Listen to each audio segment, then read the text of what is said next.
Hello दोस्तों, स्वागत है आपका हमारे यूट्यूब चैनल स्टडी उत्तराखंड में। तो दोस्तों, जैसा कि आपको पता होगा कि परीक्षा वाणी की एक नई बुक मार्केट में आई है जो कि टोटली एमसीक्यूज बेस्ड किताब है। तो उसी किताब के एमसीक्यू में आपके साथ पूरी इस सीरीज़ में डिस्कस करूंगा।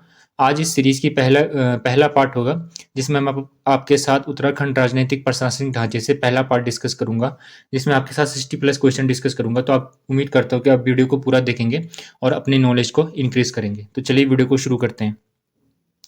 पहला सवाल है आपके पास, निम्नलिखित कथनों पर विचार कीजिए। तो आपके पास कुछ कथन है और आपको उन पर विचार करना है, ठीक है। तो पहला कथन है, उत्तराखंड राज्य का गठन 9 नवंबर 2000 को हुआ था। तो क्या ये कथन सत्य है? हाँ, ये कथन सत्य है। हमारे राज्य का गठन 9 नवंबर सन 2000 को हुआ था, ठीक है। अगला कथन आपके पास है, निर्माण के क्रम में यहाँ भारत का 26वां राज्य था। तो क्या यह कथन सत्य है? तो यहाँ कथन सत्य नहीं है, क्योंकि निर्माण के क्रम में उत्तराखंड भारत का 27वां राज्य था, ठीक है। 27th स्टेट था हमारा राज्य, ठीक है, निर्माण के क्रम में। और हाल ही में ये सवाल पूछा गया था किसमें? पटवारी परीक्षा में। अगला कथन हमारे पास है कि 1 जनवरी 2007 को इसका नाम बदलकर उत्तरांचल से उत्तराखंड कर दिया गया था। तो यह कथन पूर्णतः सत्य है। 1 जनवरी 2007 से पहले हमारे राज्य का नाम उत्तरांचल था, परंतु 1 जनवरी 2007 से हमारे राज्य का नाम बदलकर उत्तराखंड कर दिया गया, जो कि वर्तमान में भी है। अगला कथन है कि यह 9वां हिमालय राज्य था। तो यह कथन पूर्णतः असत्य है। जिस समय उत्तराखंड का गठन हुआ था, कब? 9 नवंबर 2000 को उत्तराखंड भारत का 11वां हिमालय राज्य था, ठीक है। कौन सा राज्य था? 11वां हिमालय राज्य। तो इस तरह के क्वेश्चन से आपके पास एक बेनिफिट रहता है कि आपका जो क्या होता है, कॉन्सेप्ट क्लियर हो जाते हैं, ठीक है। तो सवाल तो एक ही था, परंतु 4 सवाल यहाँ से बन गए। तो बताना है कि उपयुक्त कथनों में से सही कथन को चुनिए। तो कौन कौन से कथन सत्य थे?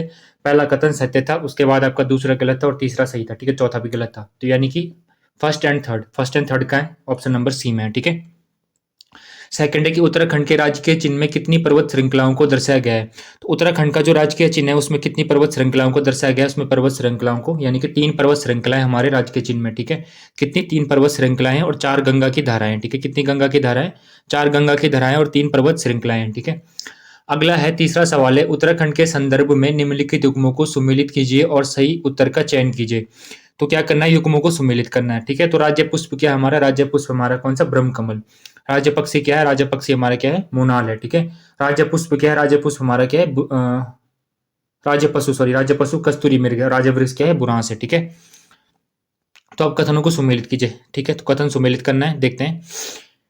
पहले का राज्य पुष्प क्या? ब्रह्म कमल, यानी कि पहले का चौथा है, ठीक है। तो पहले का चौथा किसमें है? ए में भी है, बी में नहीं है, तो बी ऑप्शन कट गया। सी में है, डी में है, ठीक है। अब देखना राज्य पक्षी क्या था हमारा? राज्य पक्षी था हमारा मोनाल, थर्ड में है। तो थर्ड का है सी। तो ये कट गया, ये कट गया। इस तरह से ऑप्शन काट के भी आप क्या कर सकते हैं? अपने आंसर को टिक कर सकते हैं, यानी कि इसका सी आंसर सही होगा। अगला है, उत्तराखंड राज्य के राज्य पुष्प को स्थानीय भाषा में क्या कहा जाता है।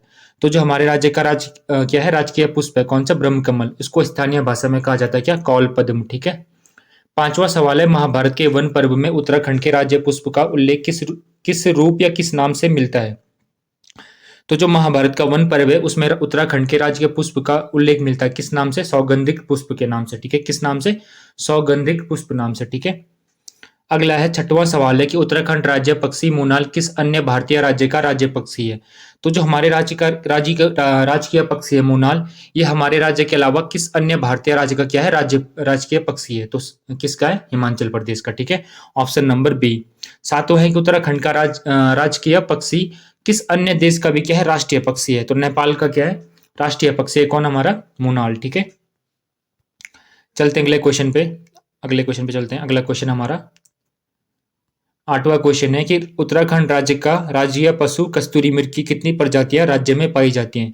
तो जो कस्तूरी मृग है इसकी राज्य में कितनी प्रजातियां पाई जाती हैं? इसके राज्य में 4 प्रजातियां पाई जाती है, ठीक है। किसकी? कस्तूरी मृग की, ठीक है। नौवां क्वेश्चन है कि सूची 1 को सूची 2 से सम्मिलित करना है, ठीक है। अब यहाँ पे वैज्ञानिक नाम आपको बताने हैं, ठीक है। अब जैसे आपको जैसे सपोज कीजिए मेरे को 2 आते हैं और 2 नहीं आते हैं। जैसे मेरे को आता है बुरास, तो बुरास का वैज्ञानिक नाम क्या है?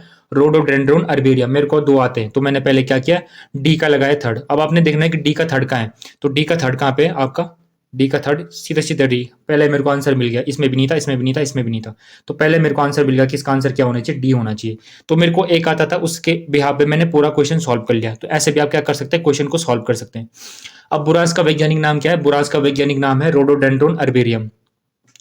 कस्तूरी मृग का वैज्ञानिक नाम क्या है? माइकस काइकोगास्टर। तो माइकस काइसोगास्टर किसका वैज्ञानिक नाम है? कस्तूरी मृग का। मोनाल का वैज्ञानिक नाम क्या है? लुकोफोरस इम्पिजेनस। और ब्रह्म कमल का वैज्ञानिक नाम क्या है? सुसोरिया अवल्बलेटा। ठीक है, आपको वैसे ही नाम मुंह जुबानी याद होनी चाहिए, ठीक है, क्योंकि बार बार क्वेश्चन पेपर में बन जाते हैं। 10वां सवाल है कि ब्रह्म कमल के पौधे में फूल लगने का सही समय क्या है? तो ब्रह्म कमल के पौधे पे फूल लगता है कब? जुलाई से सितंबर के बीच में। ऑप्शन नंबर ए इसका सही आंसर होगा।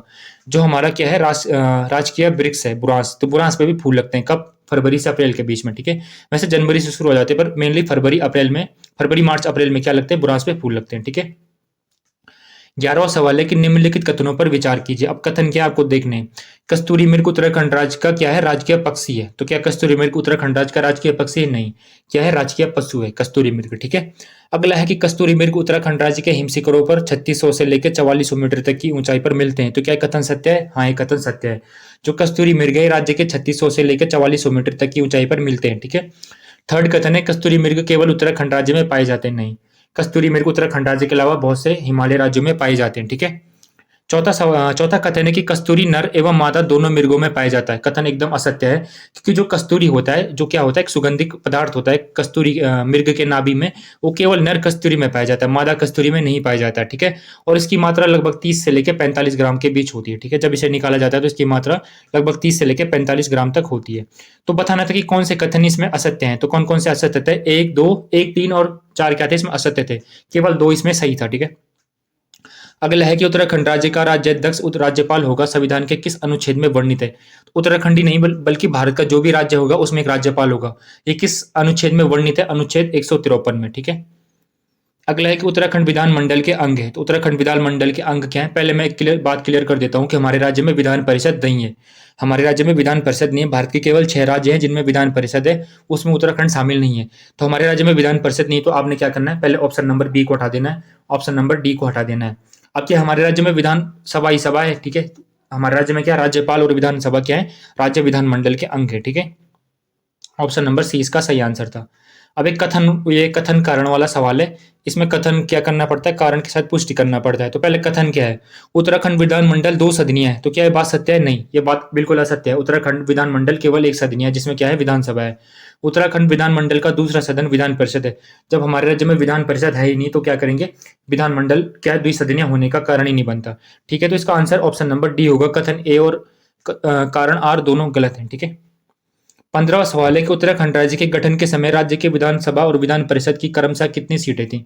अब अभी तो आप बोलोगे कि आप सर आपने बोला कि क्या है, हमारे राज्य में विधान परिषद नहीं है। क्वेश्चन बोल रहे हैं कि उत्तराखंड राज्य के गठन के समय राज्य की विधानसभा और विधान परिषद की सीटें क्रमशः कितनी थी? तो हुआ क्या था, जब हमारे राज्य का गठन हुआ था, हमारा राज्य उत्तर प्रदेश से टूटकर एक नया राज्य बना था। ठीक है, आपको पता है उत्तर प्रदेश में क्या है? विधानसभा एंड विधान परिषद दोनों है। ठीक है, तो जब हमारे राज्य का क्या हुआ था, विघटन हुआ था, अलग हुआ था उत्तर प्रदेश से, तो कुछ सीटें क्या थी हमारे यहाँ? विधान परिषद की भी थी और विधानसभा की भी थी। तो जैसे हमारे राज्य का क्या हुआ, विघटन हुआ, तो 22 सीटें किसकी थी? विधान परिषद की, सॉरी विधानसभा की, और 9 सीटें किसकी थी? विधान परिषद की। 22 सीटें किसकी थी? विधानसभा की, और 9 सीटें किसकी थी? विधान परिषद की। अब ऑप्शन में देखिए क्या है, ऑप्शन नंबर किस में है? 22, 9, ऑप्शन नंबर सी इसका क्या होगा? सही आंसर होगा। 22 विधानसभा, 9 विधान परिषद। ठीक है, वर्तमान में उत्तराखंड विधानसभा में कितनी सीटें? तो वर्तमान में उत्तराखंड विधानसभा में 70 सीटें हैं। ठीक है, इस 70 सीटों में से क्या है? 15 सीटें आरक्षित है। किस किस के लिए? एससी और एसटी के लिए। 13 सीटें एससी की आरक्षित है और 2 सीटें एसटी की आरक्षित है। ठीक है, नानक और चक्राता वाली सीट किसके लिए? अनुसूचित जनजाति के लिए आरक्षित है, जबकि 13 सीटें क्या है? अनुसूचित जाति के लिए आरक्षित है। टोटल कितनी सीटें विधानसभा की? 70 सीटें। ठीक है, टोटल कितनी सीटें? 70 सीटें। 17वां सवाल है कि उत्तराखंड के अंतरिम विधानसभा में विधायकों की संख्या कितनी थी? ठीक है, जब उत्तराखंड की क्या हुई थी? अंतरिम विधानसभा का गठन हुआ था, तो कितनी थी विधायकों की संख्या? अब आप यहाँ पे 22 + 9 करके 31 मत कर देना, क्योंकि क्या हुआ था, जब उत्तराखंड विधानसभा और विधान परिषद की सीटें मिलकर उत्तराखंड राज्य की अंतरिम सरकार बनाई जा रही थी, तो जो नौ मेंबर थे किसके? विधान परिषद के। आपको पता है कि विधान परिषद के मेंबर हर 2 साल में चेंज होते हैं, मतलब इनका कार्यकाल समाप्त होता है। तो जैसे ही उत्तराखंड की अंतरिम सरकार बनने वाली थी, इन 9 मेंबरों में से क्या हुआ? एक मेंबर का कार्यकाल समाप्त हो गया। तो अब इसके पास कितने बचे? 8 मेंबर बचे विधानसभा के, विधान परिषद के। ठीक है, तो जैसे हमारे राज्य की अंतरिम सरकार बनी, तो कितने 22 + 8 कितने? 30 मेंबरों ने क्या किया था? अंतरिम सरकार को बनाया था, यानी कि 30 विधायक थे हमारे पास। ठीक है, 18वां सवाल है कि वक्तव्यों पर विचार कीजिए। उत्तराखंड राज्य में अंतरिम सरकार का गठन 9 नवंबर 2000 को हुआ था। बात क्या है? सही है। अंतरिम सरकार का गठन कब हुआ था? 9 नवंबर 2000 को हुआ था। अंतरिम सरकार के प्रथम मुख्यमंत्री सुरजीत सिंह बरनाला थे। बिल्कुल गलत है। हमारे राज्य के पहले मुख्यमंत्री कौन थे अंतरिम सरकार में? नित्यानंद स्वामी थे। सुरजीत सिंह बरनाला क्या थे? राज्यपाल थे। तीसरा कथन है कि अंतरिम सरकार के प्रथम राज्यपाल नित्यानंद स्वामी थे। तो नित्यानंद स्वामी क्या थे? सीएम थे। राज्यपाल कौन थे? सुरजीत सिंह बरनाला थे। ये भी गलत हो गया, ये भी गलत हो गया। चौथा है कि उत्तराखंड राज्य के अपने गठन के समय 27वां क्रम का भारतीय राज्य था। तो कथन बिल्कुल सही है। तो कौन कौन से कथन सही है? आपका पहला और चौथा कथन सत्य है। ऑप्शन नंबर डी इसका सही आंसर होगा। 1900 सवाल है कि उत्तराखंड राज्य में प्रथम निर्वाचित सरकार का मुख्यमंत्री कौन था? तो उत्तराखंड राज्य में जो प्रथम निर्वाचित सरकार हुई थी, कब हुई थी? हमारी 2 मार्च 2002 को। हमारी पहली निर्वाचित सरकार का गठन कब हुआ था? 2 मार्च 2002 को। आपको डेट सही क्या करना है? याद करना है, क्योंकि पहली निर्वाचित सरकार थी। कब गठित हुई थी? 2 मार्च 2002 को। तो इस सरकार में प्रथम मुख्यमंत्री किसे निर्वाचित किया गया था? तो वो थे हमारे एन डी तिवारी, विकास पुरुष एन डी तिवारी का क्या किया गया था? सीएम बनाया गया था इनको। कब? 2 मार्च 2002 को। ठीक है। तो क्वेश्चन बनता है कि निर्वाचित सरकार, उत्तराखंड राज्य का प्रथम मुख्यमंत्री निर्वाचित सरकार में कौन थे? तो प्रथम मुख्यमंत्री निर्वाचित सरकार में थे कौन? नारायण दत्त तिवारी। क्वेश्चन सिंपल बनेगा कि उत्तराखंड राज्य में प्रथम मुख्यमंत्री कौन थे? तब नित्यानंद स्वामी थे। ठीक है, क्योंकि यहाँ पे निर्वाचित नहीं बोला है। अंतरिम सरकार में पहले मुख्यमंत्री कौन थे? नित्यानंद स्वामी थे। सूची 1 को सूची 2 से सुमेलित कीजिए। अगला सवाल है कि सूची 1 को सूची 2 से सुमेलित कीजिए। सुरजीत सिंह बरनाला। सुरजीत सिंह बरनाला क्या थे? हमारे राज्य के प्रथम राज्यपाल थे। ठीक है, ए का 4। नित्यानंद स्वामी क्या थे? प्रथम मुख्यमंत्री थे। बी का 2। प्रकाश पंत क्या थे? प्रकाश पंत पहले विधानसभा अध्यक्ष थे। सी का 3। अजय विक्रम सिंह क्या थे? पहले मुख्य सचिव थे। ठीक है, तो अंतरिम सरकार में पहले विधानसभा अध्यक्ष कौन थे? प्रकाश पंत थे। ठीक है, आपको ध्यान रखना ये बात कि पहले विधानसभा में पहली अंतरिम विधानसभा में मुख्यमंत्री कौन थे? नित्यानंद स्वामी। अंतरिम विधानसभा में विधानसभा अध्यक्ष कौन थे? प्रकाश पंत। पहले राज्यपाल सुरजीत सिंह बरनाला। ठीक है, प्रथम मुख्य सचिव कौन थे? अजय विक्रम सिंह।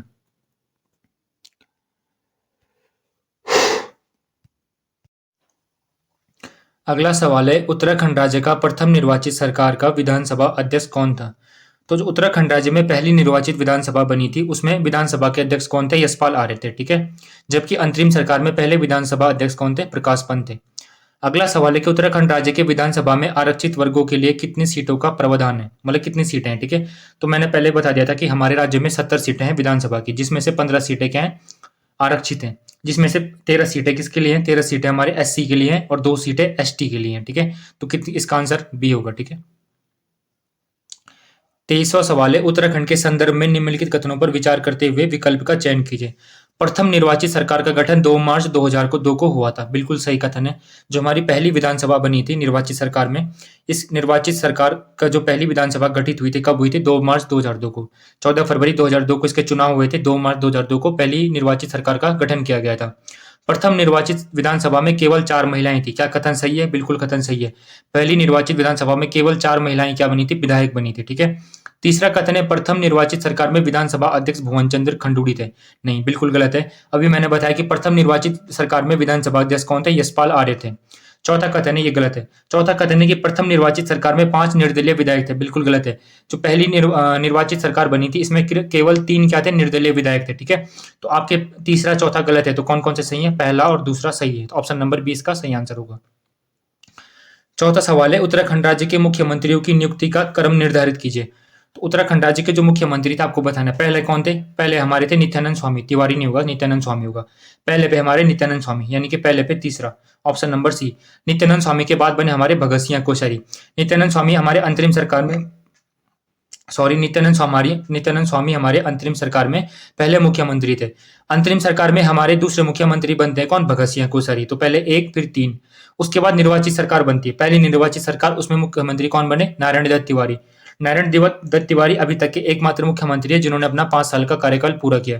अब जैसे नारायण दत्त तिवारी अपना कार्यकाल पूरा करते हैं, तब दूसरी निर्वाचित विधानसभा होती है, उसमें मुख्यमंत्री बनते हैं कौन? भुवन चंद्र खंडूड़ी। तो 3 1 2 4, 3 1 2 4, ऑप्शन नंबर सी इसका सही आंसर होगा। 25वां सवाल है, उत्तराखंड विधानसभा में एसटी के लिए क्रमशः कितनी सीटें आरक्षित है? अभी मैंने बताया 13-2 का रेशो, 13 एससी के लिए, 2 एसटी के लिए। अगला सवाल है, उत्तराखंड राज्य में अंतरिम सरकार में विपक्ष का नेता कौन था? तो कोई भी नहीं था। हमारी जो पहली उत्तराखंड राज्य में जो पहली अंतरिम सरकार बनी थी, इसमें विपक्ष का नेता कोई भी नहीं था। ठीक है, तो इसका आंसर होगा डी। 27वां है कि उत्तराखंड के राज्य वृक्ष बुरांस के विषय में सत्य कथन को चुनिए। तो आपको बताना है बुरांस के विषय में सत्य कथन कौन सा है। यहाँ एक सदाबहार वृक्ष है, बिल्कुल सही है। बुरांस हमारा एक सदाबहार वृक्ष है, ठीक है। पहला कथन सत्य है। दूसरा, इस वृक्ष की ऊंचाई 20 से लेकर 25 फीट तक होती है, बिल्कुल सही है। इस वृक्ष की ऊंचाई 20 से लेकर 25 फीट तक होती है। तीसरा कथन, यह कठोर लकड़ी का वृक्ष है, बिल्कुल गलत है। बुरांस क्या एक कठोर लकड़ी का वृक्ष नहीं है, ये एक सॉफ्ट लकड़ी का वृक्ष है। चौथा कथन है, यह पर्वतीय एवं मैदानी क्षेत्रों में समान रूप से उगता है, नहीं, बिल्कुल गलत है। बुरांस एक विशुद्ध रूप से पर्वतीय पौधा है, ये पर्वतों के अलावा कहीं भी नहीं उगता है, ठीक है। तो पहला और दूसरा आपका सही होगा, बाकी दो आपके गलत होंगे। तो इसका होगा ऑप्शन नंबर ए, ठीक है। ये दो सही है, बाकी सब गलत है। अब देखेंगे 28वां क्वेश्चन, उत्तराखंड का मुख्यमंत्री संविधान के किस अनुसूची के तहत अपने पद की गोपनीयता की शपथ लेता है। तो अनुसूची 3 में क्या है, उत्तराखंड राज्य का मुख्यमंत्री या फिर किसी भी राज्य का मुख्यमंत्री हो, या फिर कुछ पद ऐसे हैं जैसे राज्यपाल हो गया, ये किस अनुसूची के तहत क्या करते, शपथ ग्रहण करते। तो अनुसूची 3 के तहत क्या करते, शपथ ग्रहण करते हैं। ये पॉलिटी का सवाल है, हमारे उत्तराखंड में उसने बना दिया। 29वां सवाल है, किस सन में ब्रिटिश गढ़वाल का मुख्यालय श्रीनगर से हटाकर पौड़ी लाया गया था और पौड़ी गढ़वाल नामक जिले का गठन किया गया था। तो जैसे हम देखते हैं कि पौड़ी जो गढ़वाल था, इसका मुख्यालय कब बनाया गया, इसको 1840 में बनाया गया था, ठीक है। अब एक क्वेश्चन बनता है कि पौड़ी गढ़वाल का जिले के रूप में गठन कब किया गया था। थोड़ा इसने यहाँ पे कंफ्यूजन कर दिया है, क्योंकि पौड़ी गढ़वाल का जिले के रूप में गठन किया गया था कब, 1839 में। पर जब पौड़ी गढ़वाल का जिले के रूप में गठन किया जाता है तो इसका मुख्यालय कहाँ था, श्रीनगर था, ठीक है। और 1840 में इसके मुख्यालय को श्रीनगर से हटाकर कहाँ कर दिया जाता है, हमारे पौड़ी में स्थानांतरित कर दिया जाता है, ठीक है। अब उसने दोनों सवाल एक ही उसमें दे दिए, पर देखेंगे इसका आंसर, अगर आयोग क्वेश्चन बनाता है तो दोनों ऑप्शन साथ में नहीं देगा। 30वां सवाल है, उत्तराखंड राज्य की कार्यपालिका का वास्तविक प्रधान होता है। तो उत्तराखंड राज्य की जो कार्यपालिका होती है, इसका वास्तविक प्रधान कौन होता है, इसका वास्तविक प्रधान होता है कौन, मुख्यमंत्री, ठीक है। राज्यपाल को टिक नहीं करना है, राज्यपाल वास्तविक प्रधान नहीं होता है, वास्तविक प्रधान कौन होता है, मुख्यमंत्री होता है, ठीक है।